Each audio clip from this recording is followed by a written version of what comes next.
សូមជម្រាបសួរបងប្អូនទាំងអស់គ្នាថ្ងៃនេះខ្ញុំសូមចូលខ្លួនមកបកប្រែនៅខ្លឹមសារសន្ទរកថាខ្លីរបស់ប្រធានាធិបតី Donald J. Trump នៅក្នុងកិច្ចព្រមព្រៀងសន្តិភាពនៃទីក្រុងកូឡាឡាំពួរថ្ងៃនេះដើម្បីឲ្យបងប្អូនគាត់បានជ្រាបនិងយល់នៅអត្ថន័យខ្លឹមសារអញ្ចឹងនេះខ្ញុំសូមបកប្រែដូចតទៅខ្ញុំចង់អបអរសាទរដល់ថ្នាក់ដឹកនាំដ៏ក្លាហានទាំងពីរហើយពួកគាត់ទាំងពីរពិតជាក្លាហានមែនដែលបានបោះជំហានដ៏អស្ចារ្យមួយនេះនោះគឺនាយករដ្ឋមន្ត្រីនៃប្រជាណាចក្រកម្ពុជាហ៊ុនម៉ាណែតនិងនាយករដ្ឋមន្ត្រីអាន នូឌិនប្រទេសថៃហើយខ្ញុំក៏សូមថ្លែងអំណរគុណទៅដល់លោកនាយករដ្ឋមន្ត្រីម៉ាឡេស៊ី Anwar Ibrahim ផងដែរខ្ញុំបានទូរស័ព្ទទៅ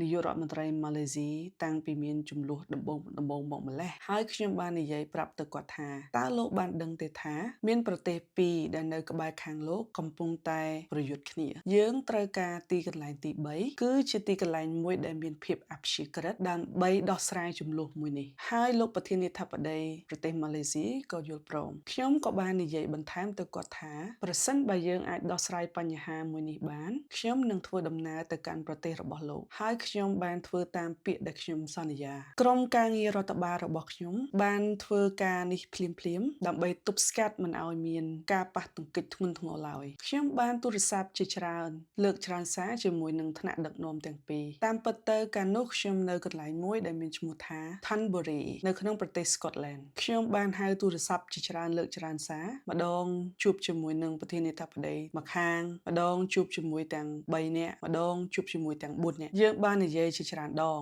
ខ្ញុំចាំថា Thunbury ពិតជាស្រស់ស្អាតណាស់ហើយថ្ងៃនោះពិតជាថ្ងៃដែលល្អមួយប៉ុន្តែ